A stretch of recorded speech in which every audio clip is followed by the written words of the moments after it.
Hi hello இப்போ என்ன பார்க்க போகிறோன்னா அந்த ஏர்பட்ஸ்லாம் இருக்குது பார்த்தீங்களா, அது வந்து நம்ம எப்பவுமே ரெகுலராக யூஸ் பண்ணிகிட்டே இருக்கும்போது ஒன் சைடு கேட்கும், ஒன் சைடு கேட்காம இருக்கும்.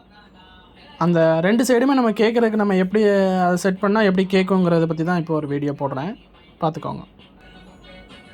தெரியுதுங்களா, ஒரு லைட் வந்து ப்ளூ லைட் எரியுது, ஒன்று வந்து ரெட் கலர் லைட் எரியுது. அப்படின்னா வந்து ரெண்டில் ஏதோ ஒன்று வந்து நம்ம ஃபோனில் வந்து கரெக்டாக நம்ம பேர் பண்ணியிருக்கோம். அதாவது ஒன்று யூஸ் பண்ணிவிட்டு ஒன்று யூஸ் பண்ணாமல் வச்சுருக்கிறோம். கரெக்டாக நம்ம பேர் பண்ணல. அதாவது ஒன்று மட்டும் நம்ம காதில் வச்சு கேட்போம், ஒன்று கேட்காம வச்சுருக்குறோம். அதனால் வந்து அது வந்து அந்த மாதிரி இருக்குது. இப்போ வந்து நம்ம வந்து ரெண்டையுமே ஃபஸ்ட்டு வந்து வெளியே எடுத்துருவோம். வெளியே எடுத்துகிட்டு நம்ம ஃபோனில் வந்து ப்ளூடூத் வந்து பேர் பண்ணி வச்சுருப்போம். நம்ம ஃபோனில் இந்த TWSன்னு இருக்குல்ல, இதை பேர் பண்ணியிருப்போம். இதை பேர் பண்ணதில் வந்து நம்ம வந்து டிஸ்கனெக்ட் பண்ணிடணும். நம்ம டிஸ்கனெக்ட் பண்ணிவிட்டு மறுபடியும் என்ன பண்ணணும்னா, இதை வந்து இந்த பாக்ஸுக்குள்ளே வைக்கணும். மறுபடியும் ரெண்டுமே லைட்டு எரிஞ்சிடும். உங்களுக்கு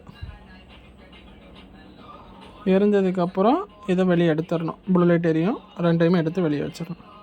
வெளியே வச்சோடனே இதில் நம்மளுக்கு ப்ளூடூத் டிவைஸில் நம்மளுக்கு அந்த பீட்ரான் டிவைஸ் நம்மளுக்கு காட்டினோன்னா மறுபடியும் நம்ம கனெக்ட் பண்ணிடணும். கனெக்ட் பண்ணால் கனெக்டட் ஆகிரும். கனெக்டட் ஆனதுக்கப்புறம் நம்ம ரெண்டு சைடில் வச்சு நம்ம கேட்டு நம்ம சாங்ஸ் என்னென்னா நம்ம ப்ளே பண்ணி நம்ம கேட்டுக்கலாம். தேங்க்யூ.